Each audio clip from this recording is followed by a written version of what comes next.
Hey, you're listening to episode number 124 of the Keto Diet Podcast. And today we're chatting about, is it keto? How to answer that for yourself. How long to eat keto to see results? Does protein affect your keto experience? How to eat keto without counting and stay on point with savvy eating, and so much more. If you guys have questions about today's content, head on over to healthfulpursuit.com/contact and ask me. You can grab today's podcast extras and transcript, including links to the Dirty Dozen, the Clean 15, and a bunch of other things that we mentioned in today's episode by going to healthfulpursuit.com/E124. I got one cool thing for you today. And that is that I've been a pretty busy bee writing my next book. It is a cookbook. It has over 140 recipes in it. It is just, oh my gosh, I love this book. I mean, I love my first paperback book for a bunch of other reasons, but this book, I'm just so proud of the recipes and the meal planning, and just the overall structure of the book is just something so near and dear to my heart, and really shares a practice that I've been using to feed myself and my family for years and years and years. And it's just so easy and shows you how to meal plan properly on a ketogenic diet focused on whole foods. I have incorporated dairy for those that are really interested in dairy. If you're not interested in dairy, no worries. All of the recipes are dairy-free, but I also wanted to show you how to cook with dairy if that's part of your keto protocol. And that was a huge, huge takeaway from the last book. A lot of people saying that they just wanted dairy in their keto recipes. So I've included both instructions so everyone is happy. If you want to pre-order the book ahead of time, that would be amazing. Not only for me, but also for you, because if you're planning on getting the cookbook anyway, if you pre-order, at least with Amazon, they have a price guarantee. So from the time you pre-order right now to when the book launches in April, you'll pay the lowest rate that it will be from today, February 3rd, 2019, to when it launches in April. So if it goes down to $17, and by April it's up to $30, you only get charged $17, and you don't actually get charged today for the pre-order, and you can always cancel if you decide not to get it later. So if you want all the pre-order options and all the things, you can head on over to ketodietbook.com. And then once you've pre-ordered, go back to ketodietbook.com and click on the free with your copy link at the top. You can enter in your email address, and I'll send you a free Keto Essentials bundle complete with an allergen-free guide, a 3-day meal plan, and a special coupon code. Okay, let's do this thing. Welcome to the Keto Diet Podcast, the show all about keto for women so you can burn fat, balance your hormones, and heal your body. Starting and maintaining keto can be challenging without the right support. So just for listening to the podcast, I want to give you 20% off the Keto Beginning with the coupon code KETO PODCAST. That's all one word. This 30-day program gives you a clear step-by-step how-to so you can quickly adapt to a ketogenic diet, avoid common struggles, and get the results you crave.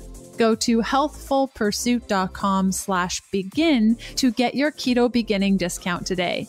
If you're new around these parts, I'm Leanne Vogel. You may know me as the international best-selling author of The Keto Diet, founder of HappyKetoBody.com, or maybe you know me as the nutritionist that likes dipping pork rinds in avocado oil mayo.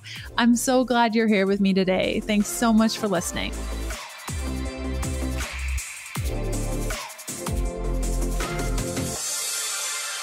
Today's guest is Diane Sanfilippo, the owner and founder of Balance Bites, a certified nutrition consultant and 2-time New York Times bestselling author of Practical Paleo, the 21 Days Sugar Detox series, and co-author of Mediterranean Paleo Cooking. Diane holds a BS from Syracuse University and is certified in holistic nutrition from Bauman College, holistic lifestyle coaching from Czech Institute, and Poliquin Biosignature Modulation. She writes for her popular health blog balancebites.com and is the co-host of the Balance Bites podcast. Diane lives in San Francisco with her husband Scott and 2 fur kids. Diane released Keto Quick Start on January 1st, 2019, which is a beginner's guide to a whole foods ketogenic diet. And I'll include the link to her book in the show notes. So today we're chatting all about food and stocking your pantry and how to choose the quote unquote right keto foods.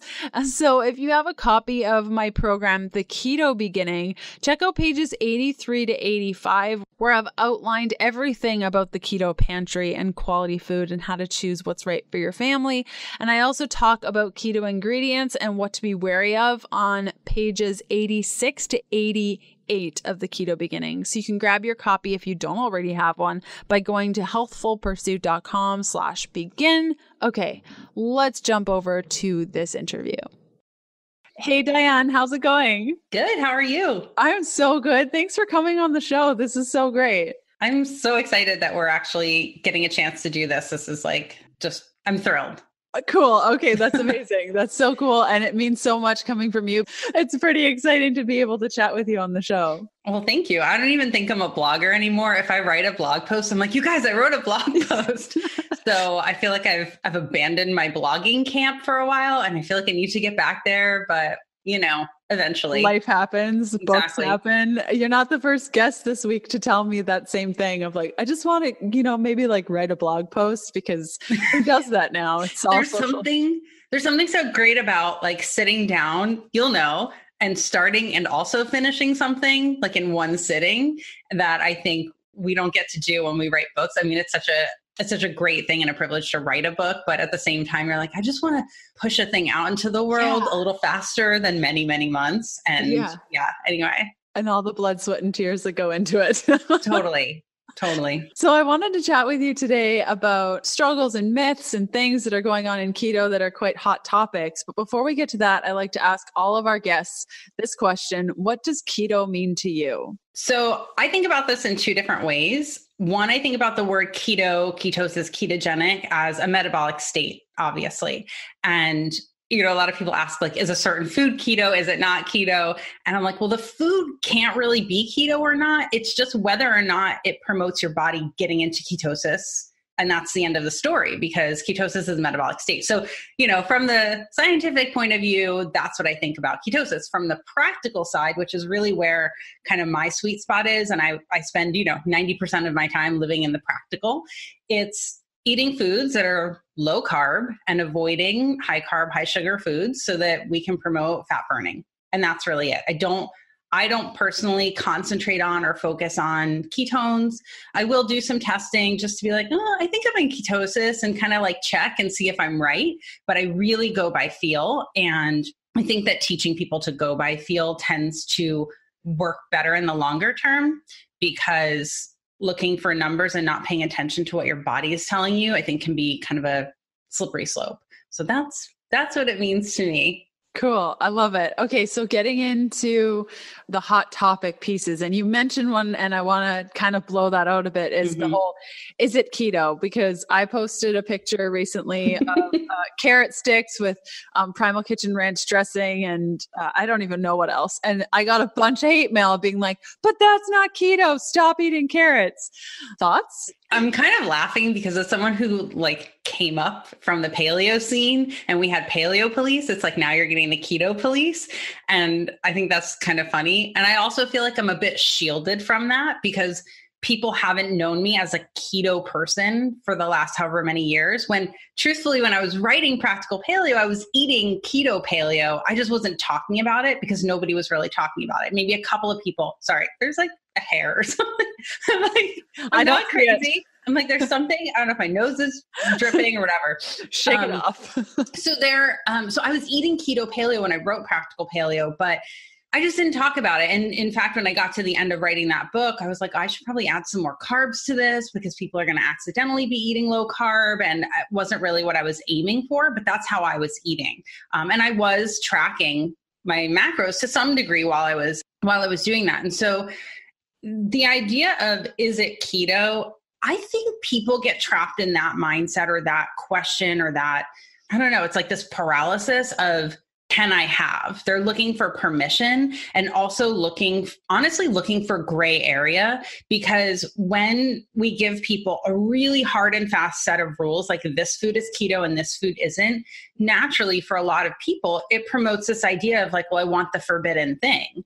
And I think that what I honestly see happening, and let me just put this out there. I'm not a hater. So I don't care if people use whatever sweetener they use, whatever flours they use. I don't care what people do. I just will always have my opinion of it. And it doesn't mean my opinion of the person doing it is bad. It's just, I don't choose that for myself. So what I think happens when we decide, these sweeteners are keto, these aren't. If we put these labels on it, it means that people then become scared of the thing that isn't keto, because somehow then we've assigned good to keto and bad to everything else.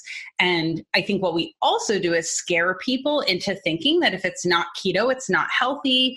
Or if it's not keto and you were trying to eat keto, now you're doing it wrong and you're a bad person. Like there's all this morality that comes into play. And yes, there are things that happen metabolically if you're mostly eating for ketosis and then you go and eat some carbs or a lot of carbs and you'll feel that. And it is what it is. And, in my book, I talk about the people for whom that's not a good place to be. And it's very few people. But for most people, we actually have a little bit of metabolic flexibility. And that's not a bad thing, where we can be eating for ketosis most of the time and then have a little break and it's okay. And so I think that it's like trying to decide, is a food keto or not? Of course, a giant, 2-scoop cone from Haagen-Dazs, no, like you're not going to be in ketosis eating that. But some carrots, some raspberries, you don't know whether or not the person eating that is going to stay in ketosis. And also, who cares? Like it's up to them if they want to stay in ketosis or not. So I think that a lot of it comes from the myth of also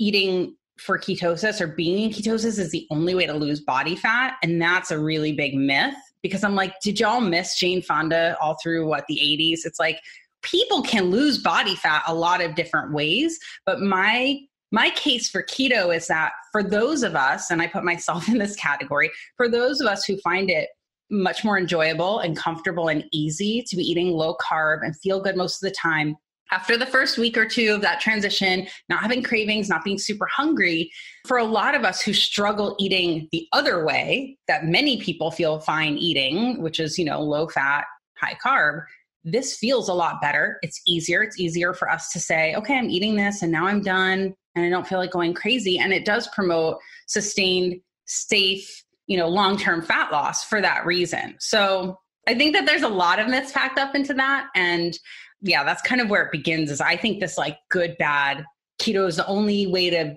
lose body fat, or if it's not keto, it's not good, Mm-hmm. Yeah, totally. I totally feel you on that and agree with you 100%. Back to today's episode in a sec.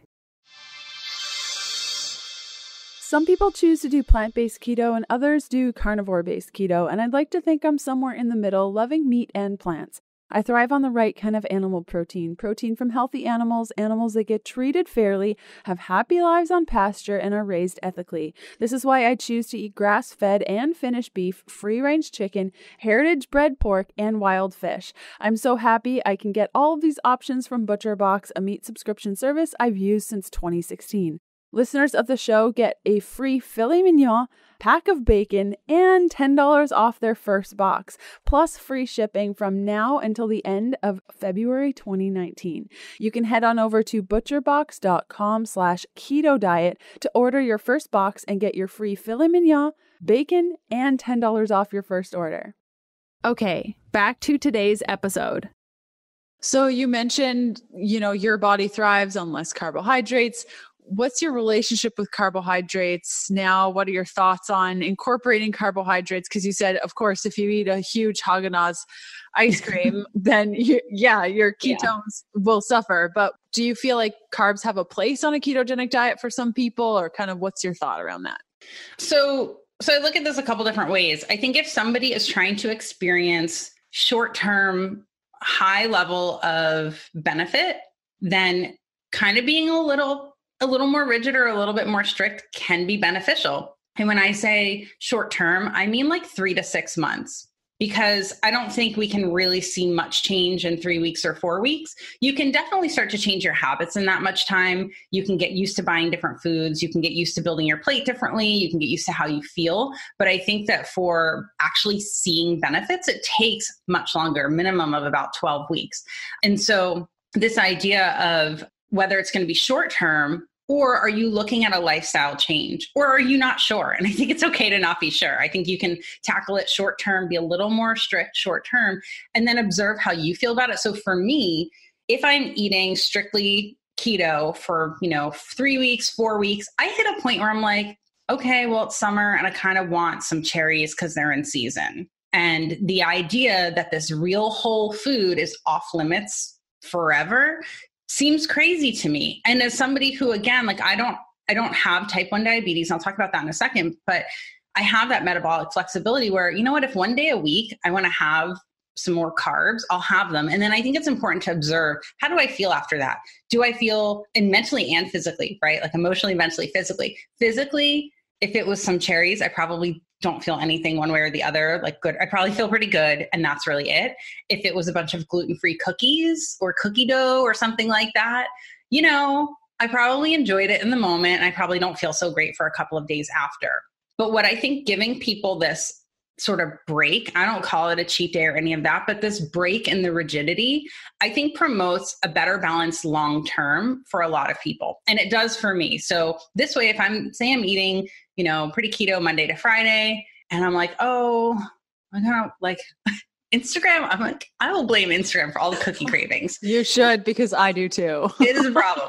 But I'm like, oh, I want a cookie or a waffle. I don't make myself not have the thing. If I really want it and the weekend comes around, I'm like, okay, it's my day and I want to make that thing. And it's always going to be gluten-free for us. We're always gluten-free in the house. And I have it, and then observe how I feel. And if I'm like, okay, well, I feel better mentally, emotionally because I had that break. I didn't feel like I was so rigid or like there's no punishment around it. It's just kind of like, all right, have it this day, enjoy it, and move on. And so for me, that works really well. For some people who like more moderation, I don't know if keto feels good for them or not. I don't know if you would consider yourself someone who likes to more abstain from things or be a moderator. That's my hat tip to Gretchen Rubin. That's like her framework, but I don't know. So I find that works for me, and I find that works for a lot of people. When you give people permission to just live, I think you get a better long-term return. And I would rather someone find a way to make keto feel healthy, sane, and balanced than go crazy and be like, well, I'm not doing that. And then turn back to eating Twinkies and Ho-Hos and Cheerios. Do you know what I mean? Like, why does it have to be either I eat this way that's super healthy or rigid, or I go back to this like totally unhealthy, poor food quality way of eating? So if I can find a middle ground for people and show them the balance, then I'm happy with that. Mm-hmm, totally. And you mentioned diabetes type 1. Do you find like it changes for that when you have that? Yeah. So the reason that I like for people who, especially type 1, and it could be type 2 as well, people can get to a place where they're healing from type 2. But if you have type 1 diabetes and you are in ketosis, right? So you have ketones in your bloodstream, super low glucose, you're not concerned about that at all. Then you decide, well, I want to have a day where I'm eating tons of carbs. The problem is you're going to spike your glucose while you also have high ketones. And this is literally the thing that people are always freaking out about with diabetic ketoacidosis, where if you have high ketones and high blood glucose, that's what you're at risk for. It's really not something that most people, aside from diabetics, can experience, because even if when we're eating keto, it's natural for us to be a little bit, I don't know if I want to say impaired. Our glucose tolerance isn't as good when we're eating keto as it would be if we're not eating keto. And it's not for a pathological reason. So it's not a disease state. It's just our body kind of down regulates how quickly and readily it will clear glucose from the bloodstream. So this is another reason why sometimes those days where you do eat carbs, if it's some cherries or like fruit, not a big deal. But if you're going on a pizza and cookie bender, it might not feel good because your body's actually a little bit, it's just not as good at clearing that glucose as quickly because you've not been asking it to for weeks on end. So if you're diabetic, I really do think that's the person for whom more non-caloric sweeteners or non-sugar-based sweeteners can be helpful. Because if you want to have a birthday cake, I don't really want the diabetic eating a real sugar birthday cake because I think that can be medically problematic. Whereas for the average person who's eating keto most of the time, I would rather them eat a cake that has a low amount of sugar, like a paleo-fied cake or something like that, where it's real food, real ingredients, and let their body handle it and then move on. Does that make sense? It's like some bodies can actually like handle that physiologically and some can't. And so that's where I think the type 1 diabetic does need to be careful. And I actually don't know that I would want a type 1 diabetic primarily being in ketosis. I think being really low carb and maybe or maybe not being in ketosis might be an okay place for them. I definitely think low carb is a good idea for them, but whether or not they're in ketosis for me is not sort of the most important thing, because I would rather them not risk diabetic ketoacidosis, but actually manage their insulin levels really well by low carb, which could be like 50 to 75 grams a day, but they could be in ketosis with that too. So anyway. Yeah, it totally depends. And to your point about glucose tolerance, I'll never forget, I've been eating keto for probably, I want to say 60 days. And I had my first sweet potato, and it was like just the smallest bit of sweet potato. And I was like I was shaking. I just wasn't used to all that. Yeah. And some people will take that to mean, oh, sweet potatoes are totally bad for me and I should never eat them. But they don't realize that it's actually just this down regulation of your glucose clearing. And it's not, there's nothing wrong with you, but I do think that regularly, I know you call it a carb up, or just, I'm just like an off day, or not off as in bad, but just like, I'm not stressing about keto that day. Yeah. I just think that allows for a little bit more metabolic flexibility. Yeah. And just so you can live your life. So if it's your birthday, you can eat some cake and not be all stressed out about it. Totally. I hope you're totally digging this episode. I love putting these together every week, and I hope you're getting something out of it. I love seeing where you're listening from. So next time you're listening, or even right now, take a picture of yourself watching the show or a screenshot of your favorite episode and tag me on Instagram at Healthful Pursuit. And if social isn't your thing, that's totally fine. Just jump on your favorite podcast player and leave a review for the show. Okay, back to the good stuff. Okay, so another piece to this whole topic about struggles and myths and unpacking pieces that people might not be clear on, protein, gluconeogenesis. Thoughts? So I think that this gets really blown out of proportion. The fact that our body can make some glucose by breaking down protein, okay, that's a truth. But the amount that it will make is so small, and the benefits we get from eating more protein far outweigh any risk of gluconeogenesis possibly kicking you out of ketosis. That's not to say that it doesn't happen for some people. I think that the amount of people that can affect is very, very, very slim. And I've just not seen it be the reality in practice with most people. What I see more often is people way under eating protein, wondering why their hair is falling out, wondering why they can't maintain or build muscle, wondering why they're not losing body fat, and generally just not feeling great. And I'm like, well, tell me what you're eating. And it's literally this 80 to 90% fat and barely any vegetables, and a plate that just doesn't look like normal food to me. And what I think people don't understand is that I've basically eaten keto so many times and I've never talked about it. Nobody would know. Like, if you don't go waving a keto flag, you could still easily, I'm like eating Diane salad madness over here. And I'm like, that's keto, totally keto. Nobody has to know. So I think that what people need to understand about protein is that it plays a really important role in so many things in our body, in our metabolism, in our mood.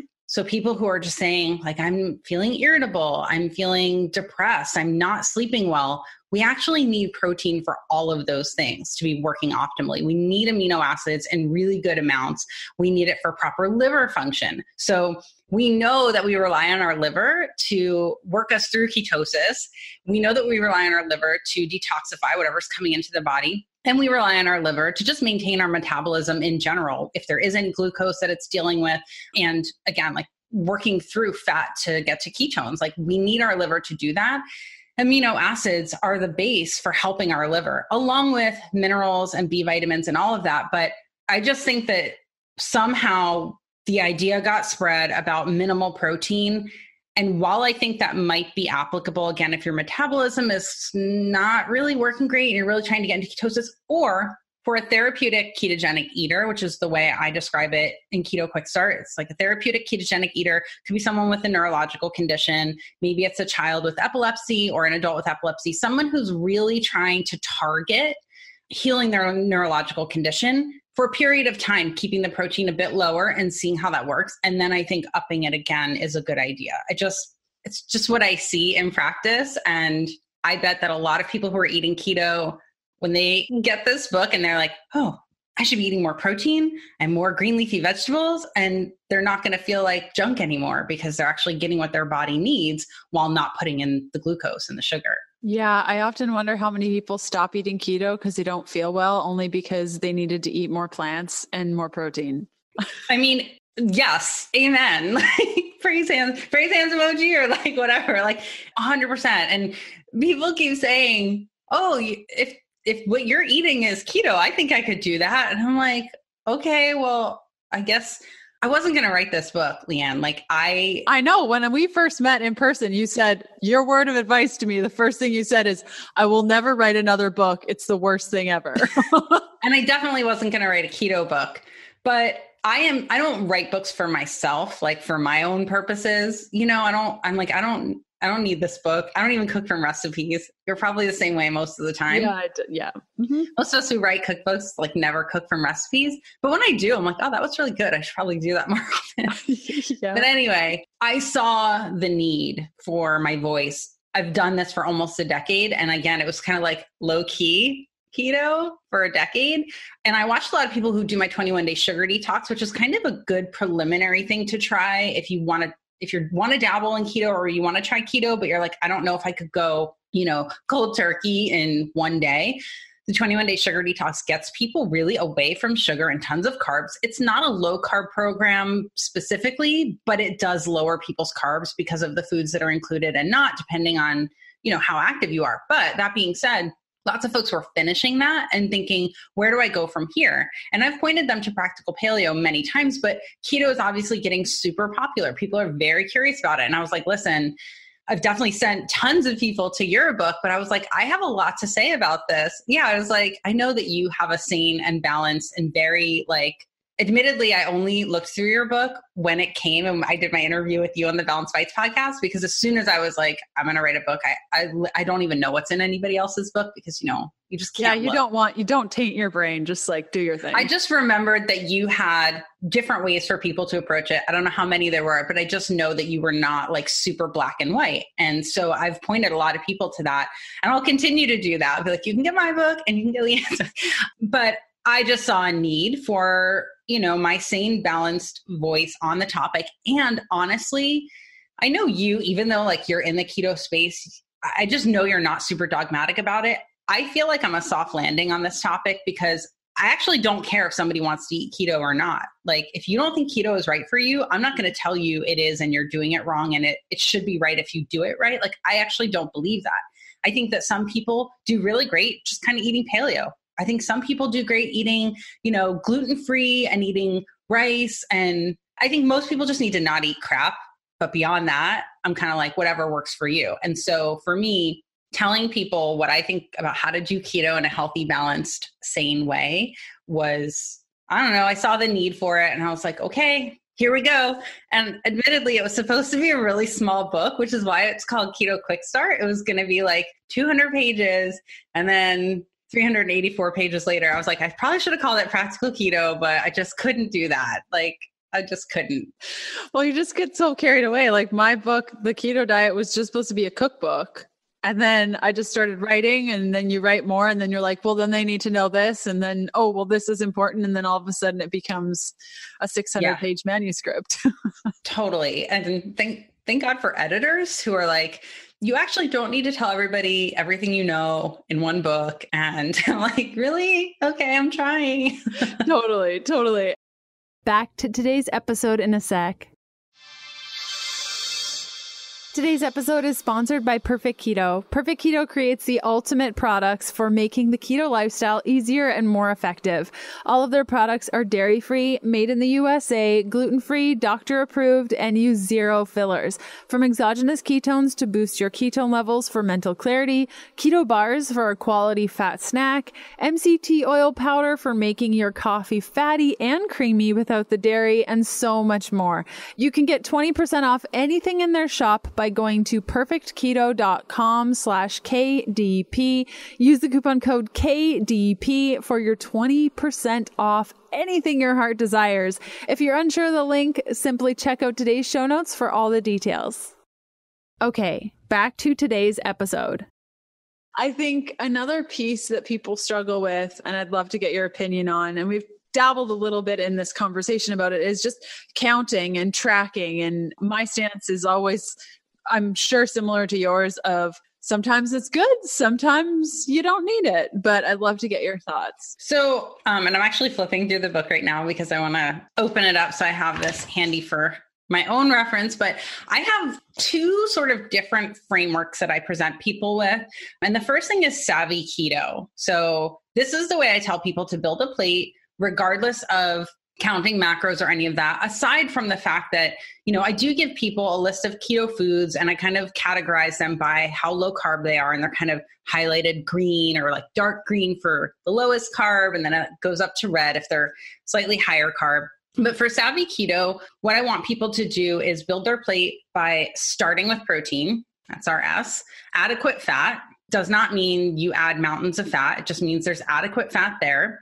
Veggies, variety, and then yes to herbs and spices. So if you follow that template and you're eating these relatively low carb veggies, you're probably going to be in ketosis and you don't need to be crazy and counting and stressed about it. In the book, I do say 30 grams of net carbs as a target because unfortunately I have to give people a number and I hate doing that because I just don't think it's practical or realistic. You can't ever know how many grams of anything are in any food, even if it has a label. Like, it's just not that exact. So if you think, oh my gosh, I have to stick to 30 grams of net carbs, but I ate 31, like there is no way you can know. You may have actually eaten 25 and you thought you ate 35. Like there's no way to know. So it's a target. And so I give people a way to look at it. And I say, follow that unless and until it's not working for you for whatever it is you're looking for. Whether or not you're in ketosis, I think that approach with, eating relatively low carb veggies most of the time, and I consider leafy greens to be free. I'm like, I am not counting your lettuce. I just think if people are counting lettuce, you've got your mindset totally wrong. I mean, if you want to eat a couple of cups of carrots and you're going to count them, okay, like fine, count them if you want to, but leafy greens, I just can't. Like, I just think that is not important. However, I have a t-shirt that says, I don't count my kale, and I made it for myself. Can I have that? I want that. Totally. I would totally wear that. I'll see. I ordered it like 3 years ago. I just made it for myself and I wore it to yoga all the time because and nobody knew what you were talking about because they're like, what? I love kale. Oh my gosh. Yes. Amen. Okay. But I also know after doing this work for more than a decade, whatever way people are eating, people are trying to lose body fat. And there are people who are doing keto perfectly and not losing body fat or not losing weight. I say body fat because I don't want you losing muscle mass and I want you losing body fat. So just watching the scale is not really the best in a way, because if you're losing muscle, that's actually the opposite of what you're trying to do. And that's actually going to slow your metabolism even further. So maybe another topic for another day. But I think that the benefit of counting is accountability, because a lot of people who are turning to diets like this or ways of eating that are different from what they're doing do so because whatever they're doing isn't working for them. And honestly, I'm in the camp of I can very easily overeat for what my body needs. And I think I've watched your Instagram stories enough to know, I think you're probably in that camp too. Like if left to our own devices, we make really yummy food, it overrides our palate and we can easily just overeat 500 to 1,000 calories in a day. I don't think it's that hard. So I know there are lots of people who are like, oh, I'm a hard gainer. I can't eat more. I'm like, I don't understand your plate. I will support you, but I don't understand it. But I think for a lot of people who come to keto, overeating is very easy. So keto does help to regulate your appetite, because if you are doing it the way I recommend with more protein and adequate fat and a good amount of fiber from your veggies, you can do well. But what if you're not seeing progress? What if 3 months in, you're like slamming your head against the wall because you're like, this is supposed to be helping me lose body fat? That's where I have a Savvy Keto daily tracker. And the way that I have people track I tell you how many grams of carbs, protein, and fat are in foods that are commonly eaten. You can, customize your own. You can write foods in. I'm going to have a downloadable guide. It's on my website. So you guys can all, go to balancebites.com and find it. But I'm going to show it to you on video, but I know they can't all see it. But basically, you can't see it here because it's light, but I give people these little boxes to cross off as they eat throughout the day. So instead of this idea of adding up to a certain number of calories or grams or whatever, it's this idea of like, here's what I have for the day. And if I haven't eaten all my protein and I'm hungry, I should eat some protein. And it really helps direct people in a way of not freaking out. Like, I think you've probably seen this too. Some people are like, well, I ate 2 meals already and I'm just not sure how I feel. And I think I'm hungry. But if you look at this tracker and you're like, okay, I've actually only eaten half my protein for the day. That's why I'm feeling a little, listless or whatever. This really helps you figure out what else do I have left to eat for the day. And I do give people a way to calculate which calorie range. And I put like an approximate because again, if you're shooting for 1800, but you end up somewhere in the range of 17 to 19 or even 2000, like I think that you're fine. It's just really more a target for the people who are not finding that they're having success. It's just this way of being accountable. And look, if you get to the end of your day and you're like, I ate all of those foods and I am genuinely still hungry, then you're going to eat some more protein and fat. And it's not a big deal. I don't want anyone to be starving, but I would venture to guess that if you're honest with yourself and you do your calculation and you come out to see, okay, 1800 seems like a good target for me based on my size and my activity. I honestly think if you follow this, you will be satiated. And then if you're not, fine, eat some more protein and fat. Do you know what I mean? It's like, it's just this little bit of a reining in of how far off the rails we can go when we don't know. Some people are really unaware of what portion sizes even look like. And I think that learning that for a period of time for a lot of people is very helpful. And if anybody finds that it causes disordered eating patterns or it's problematic or they're overly restricting, then I don't recommend that for them. It's not like everyone has to do this. Yeah, it sounds very similar to my portion plates idea. Yeah, I mean, we're so aligned on that of just like, look at your plate, look at your items and then add them to there and not stress too much about it. But I totally agree with you. And to chat a little bit about food quality, one of our Keto Unlimited members, Michelle, has been following you for a while and had a question for you on— Hi, Michelle. Hey, Michelle. Are there instances where you're willing to be more flexible when it comes to food quality, like doing farmed fish as an example, when it's available? Like, what's kind of your feeling on food quality? My feeling on food quality is, I'm going to answer in general and answer for myself. So in general, I want people to be spending the most on high quality fats and proteins, like fats that you're buying in isolation, like ghee and olive oil, et cetera. Go for the organic, go for the really high quality stuff, and proteins next because they do come with fats. And I think the fats are the most important thing to have the highest quality of. And as we go down from there, looking at vegetables, obviously kind of last. And we can focus on looking at the Dirty Dozen, the Clean 13. And, if anything is really heavily sprayed with pesticides and fungicides and all of that, then we opt for organic in that case whenever possible. We do pretty much buy all organic produce and meats in our house. There are times where we'll buy non-organic pork. It's not my favorite thing to do, but sometimes we're at Trader Joe's and that's the option. And that's what I get. And I honestly do not stress about it one bit. I don't even give it a second thought. Like, yes, I don't give it a second thought because my first thought is this isn't my first choice. I already know that, but I'm going to eat protein no matter what. So I'm not going to skip the protein just because it's not perfect.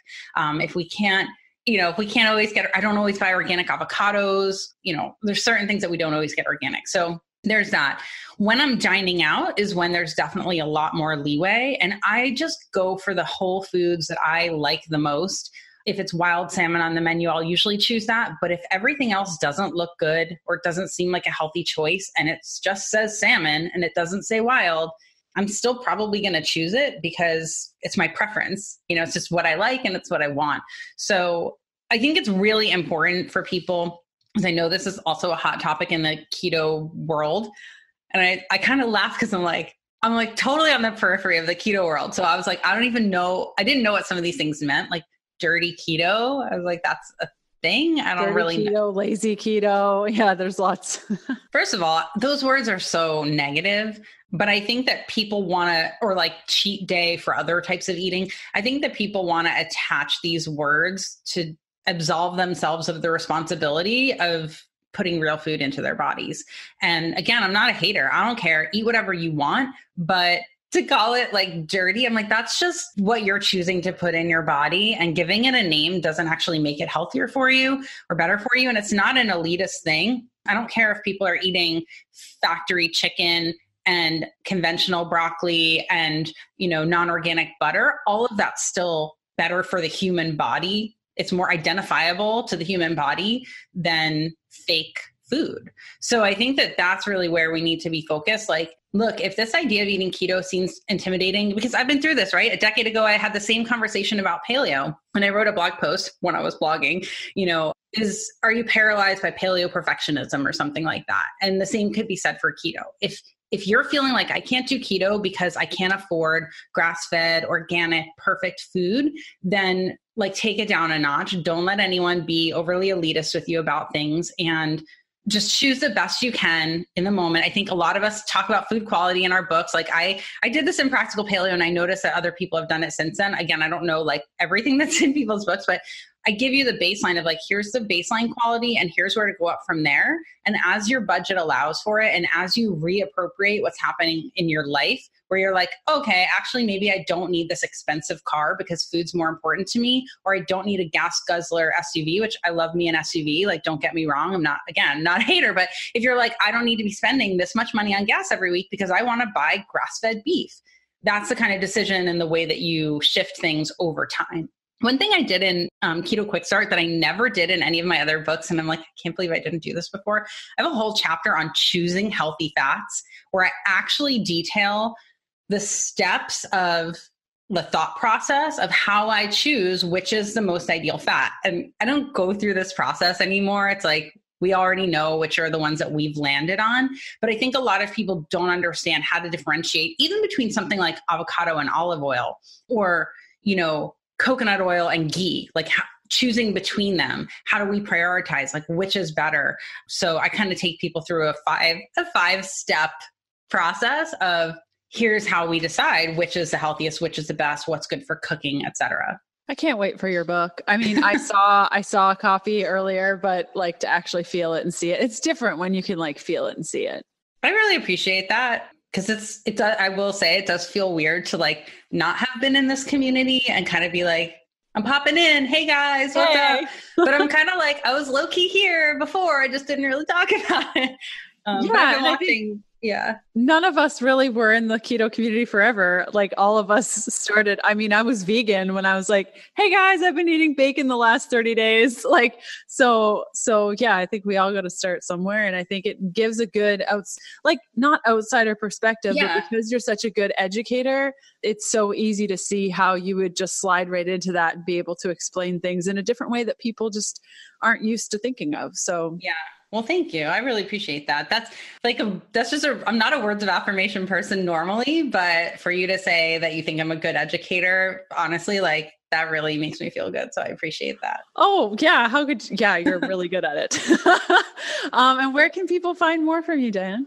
Okay. So Keto Quick Start is the book. I've said that a bunch of times. You guys can come find me on Instagram. It's just at Diane Sanfilippo, my name. And if you start typing Diane S, it should probably come up. So you don't have to know how to spell my last name.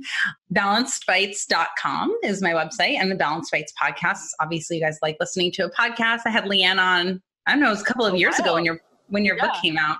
But we do lots of, health-oriented interviews that I think people will like, because some of them, we talk about keto a bit, but 370 something episodes and more than 7 years of podcasting. I may have stopped blogging, but I did not stop podcasting.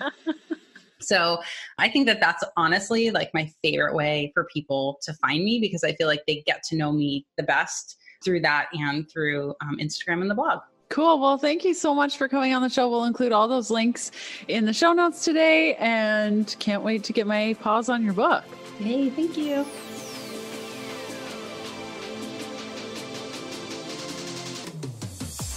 And that does it for another episode of the Keto Diet Podcast. Thanks for listening in. You can follow me on Instagram by searching Healthful Pursuit, where you'll find daily keto eats and other fun things. And check out all of my keto supportive programs, bundles, guides, and other cool things over at healthfulpursuit.com/shop. And I'll see you next Sunday. Bye.